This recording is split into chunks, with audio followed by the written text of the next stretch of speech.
Assalamualaikum warahmatullahi wabarakatuh. Jumpa lagi dengan Amel di Mimbar Fokus. Kali ini kita akan mendatangkan seorang politisi, bisa dikatakan politisi senior di Sumatera Utara.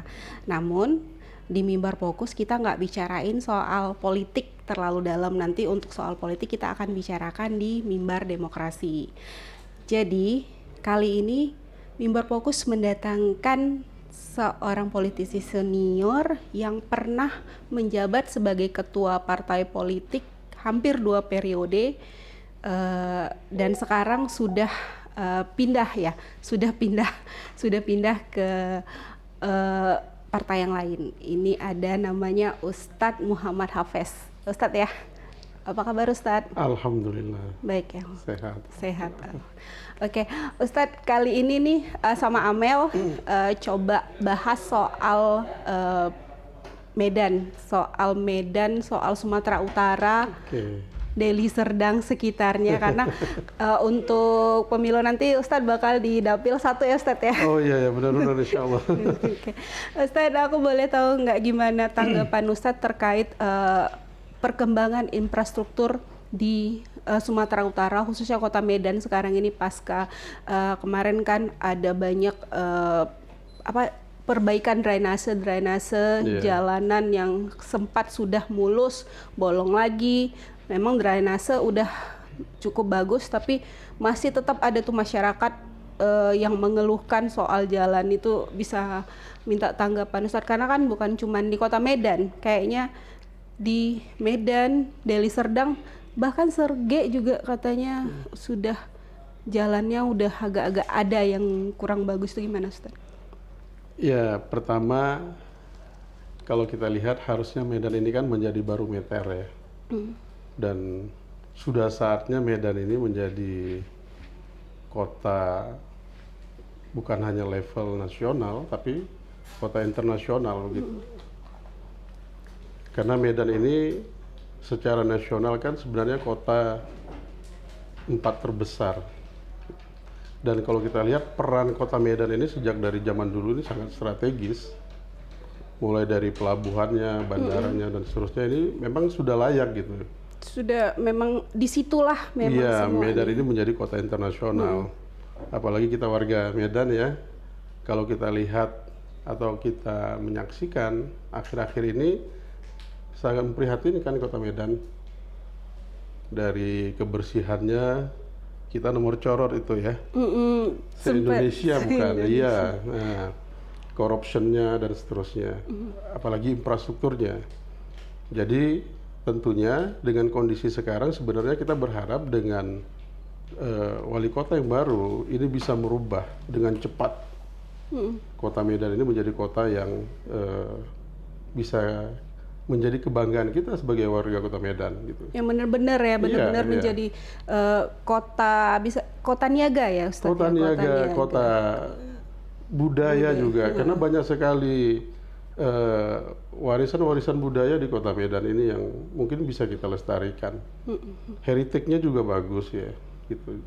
Tapi beberapa bulan terakhir ini tuh kayaknya masyarakat banyak yang mengeluh, apalagi terkait pembangunan gitu. Jadi tanggapan Ustadz terkait pembangunannya gimana? Ya, kita berharap ya kalau kita lihat dari akhir-akhir ini mungkin di akhir tahun anggaran kali ya kemarin itu kita lihat kan memang sepertinya Pak Bobi itu harus ngegas begitu. Tapi waktunya sangat pendek. Tapi kalau kita mau melihat ini bagian dari proses pembangunan kota Medan, saya rasa mungkin ya harus segera di follow up oleh Pak Bobi, karena memang sisa-sisa dari pekerjaan-pekerjaan yang kemarin ini juga meresahkan warga gitu ya. Apa namanya, tumpukan-tumpukan lumpur itu masih ada. Nggak usah jauh-jauh, di Jalan Dene kita ini aja masih ada bonggol-bonggol pohon itu. Iya. Nah, itu juga ya mudah-mudahan ini kita berharap pemerintah Kota Medan segera itu mengevaluasi dan melanjutkan pembangunan yang mungkin masih tertunda. Itu biasanya tahun anggaran sebelum jatuh harusnya udah dikerjain ya Ustadz? Iya, harusnya, iya. Harusnya udah dikerjain ya. Oke. Ustadz, terkait partai Gelora sendiri gitu Ustadz. Jadi inginnya seperti apa sih perkembangan Sumatera Utara khususnya Kota Medan? Ya, kita karena Gelora ini punya misi besar ya, mengembalikan Indonesia atau menjadikan Indonesia superpower baru, kemudian menjadikan Indonesia 5 besar dunia, maka seharusnya standarisasi kita itu udah bukan standarisasi lokal lagi gitu, tapi udah standarisasi dunia gitu. Nah, oleh karena itu kalau kita melihat memang pelayan publiknya juga harus standaris sudah berubah kita gitu, harus hijrah. Kalau sekarang ini Ustadz lihat gimana? Sudah kira-kira kalau dipersentasikan sudah berapa persen sih sebenarnya sudah berapa banyak perubahannya? Ya lumayan lah ada perubahan. Saya sebelumnya kan di komisi di DPR ya, dua periode 2014, 2019, kemudian 2019, 2024 ini kemarin resmi bulan 11 ya di PAW. Tapi paling tidak saya mengikuti perkembangan di birokrasi itu ya. Ya memang ada kemajuan, tapi kalau kita bandingkan dari studi kita ke provinsi-provinsi lain, tetap saja masih tertinggal Sumatera Utara. Tetap tertinggal. Tetap tertinggal, masih jauh. Itu dibandingkan dengan di daerah Jawa, Sumatera, Kalimantan. Kalau Jawa memang jauh tertinggal. Jauh. Ini Indonesia Timur kita juga masih tertinggal. Kalimantan juga tertinggal. Gitu. Berarti memang harus banyak kerja keras ya. Dan harus semua gitu. DPRD-nya harus support, kemudian eksekutifnya juga. Ini kan masa transisi yang mungkin saya lihat ada sedikit kegambangan atau lamban ya,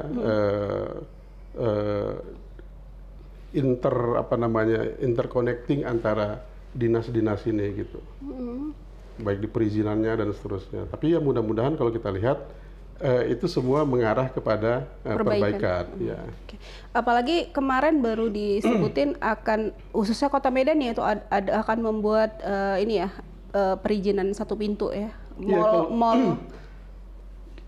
Kalau akan kita sudah sangat terjauh. Kalau di tempat lain itu sudah.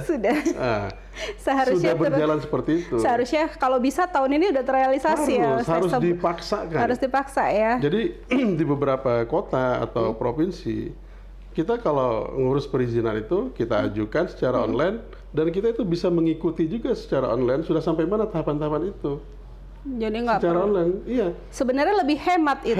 Lebih hemat ya. Nanti waktu finalisasi ketika minta data baru mungkin kalau diperlukan secara offline ya kita bawa dokumen-dokumennya. Tapi tahapan-tahapan itu bisa dimonitoring secara online. Dengan perkembangan teknologi sekarang harusnya sudah ya. Permasalahannya apa itu? Ya itu. Ini kan masalah apa ya? Jadi kalau nawacita Pak Presiden kita itu kan harus ada revolusi mental. Nah ini kayaknya harus berulang-ulang ini atau harus serius menangani revolusi mental di Sumatera Utara ini. Gitu. Itu masuk juga kayaknya kemarin tadi aku ada sebelum kita mulai tadi Ustadz ada cerita Ustadz sedang disertasi ya tentang spiritual politik ya. Itu judul disertasi saya itu spiritualitas politik perspektif sufistik Al-Ghazali. Jadi Imam Ghazali itu ada mengarang buku judulnya At-Tibr Al-Masbuk fi Nasihatil Muluk. Ini isinya adalah nasihat-nasihat Imam Ghazali kepada eksekutif, kepada menteri-menteri, kepada ulama juga di situ ya. Karena gini, penguasa ini adalah mandataris Tuhan. Ya kan? Dalam mengurus urusan keumatan kemasyarakatan atau rakyat. Kalau ulama itu adalah mandataris Tuhan mengurus urusan agama. Kalau penguasa ini dia mandataris Tuhan mengurus urusan politik, urusan masyarakat. Ya. Kalau dulu nabi-nabi diutus oleh Tuhan, dia sebagai mandataris Tuhan di bidang agama dan di bidang umum. Dua-dua. Dua-dua. Khalifah ya. Jadi nabi itu adalah seorang nabi dan juga seorang pemimpin negara. Setelah nabi terakhir itu enggak lagi. Jadi ada bidangnya ulama dan ada bidangnya umaro. Jadi di amanah di pundaknya itu adalah amanah Tuhan gitu untuk bagaimana mengatur rakyat ini, bagaimana menjaga aset Tuhan di bumi ini dan mendistribusinya secara adil kepada masyarakat. Termasuk juga dengan infrastruktur dan pelayanan termasuk. itu.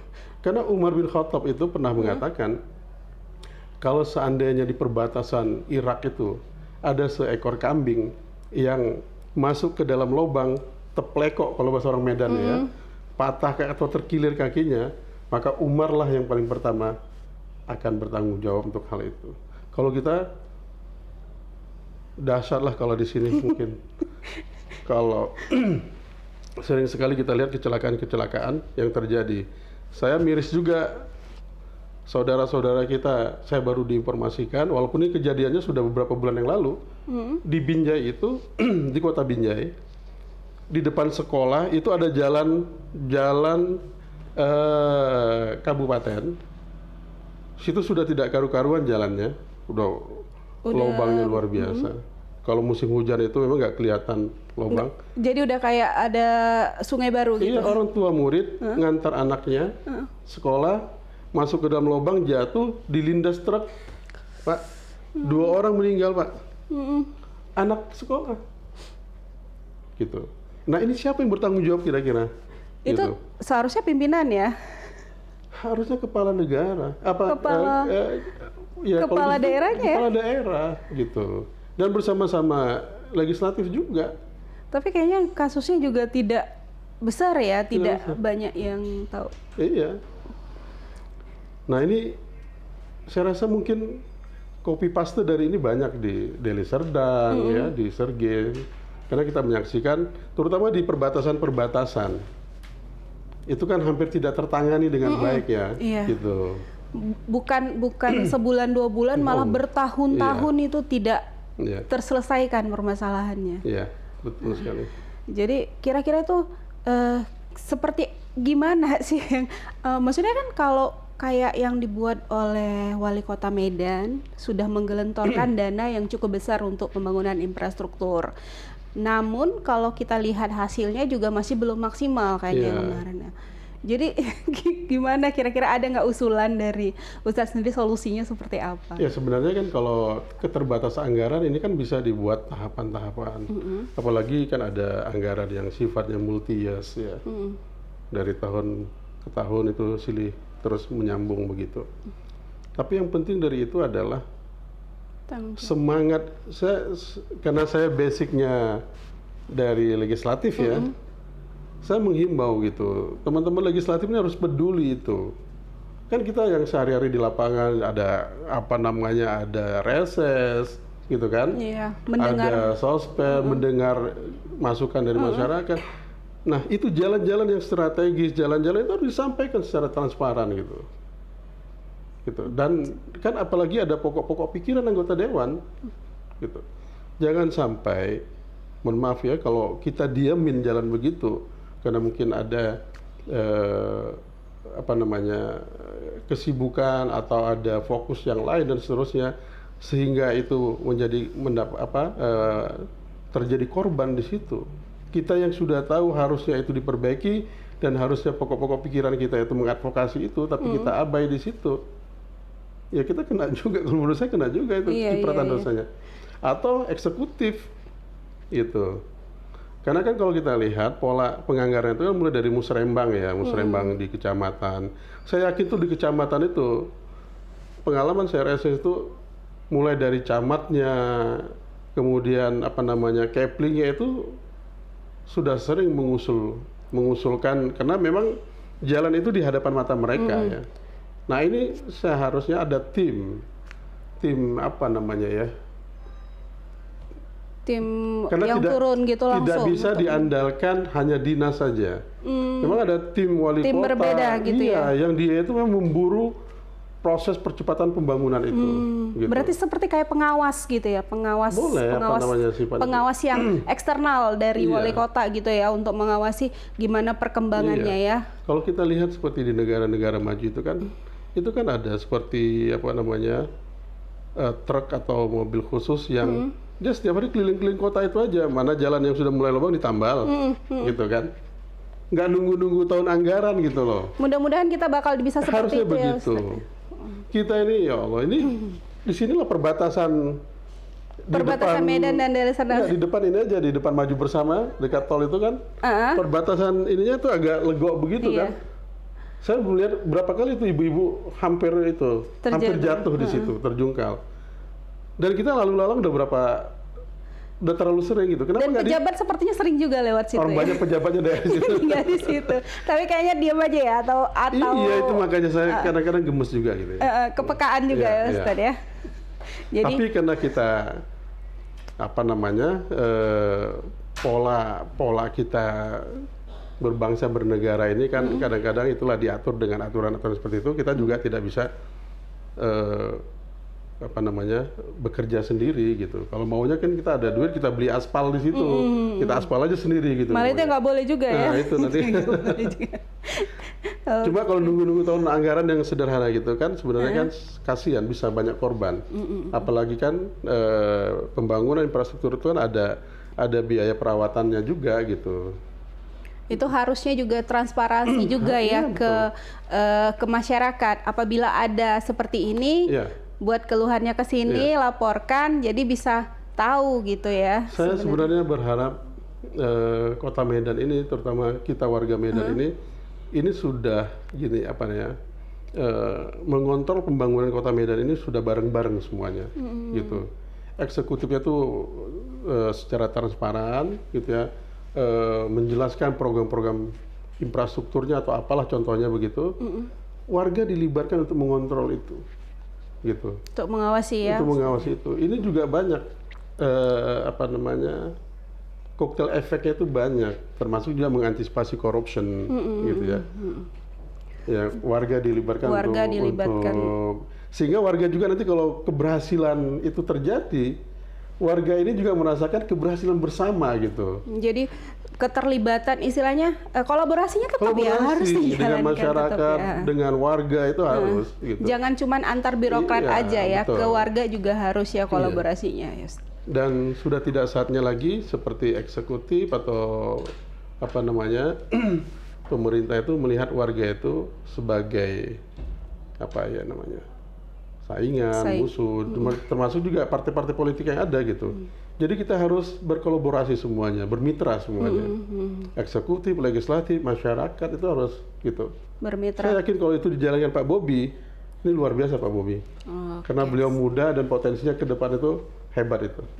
Kita lihat gimana nanti Medan Nah, itu dia. hingga akhir periodenya nanti ya, Ustaz. Mudah-mudahan Iya. berlanjut, jadi programnya bisa berlanjut. Iya, insya Allah. Oke, Ustadz terima kasih atas bincang-bincangnya. Aku tutup dulu ya, Ustadz. Begitulah pemirsa bincang-bincang kita dengan Ustadz Muhammad Hafez, Ketua DPW Gelora Sumut. Terima kasih. Assalamualaikum warahmatullahi wabarakatuh. Waalaikumsalam warahmatullahi wabarakatuh.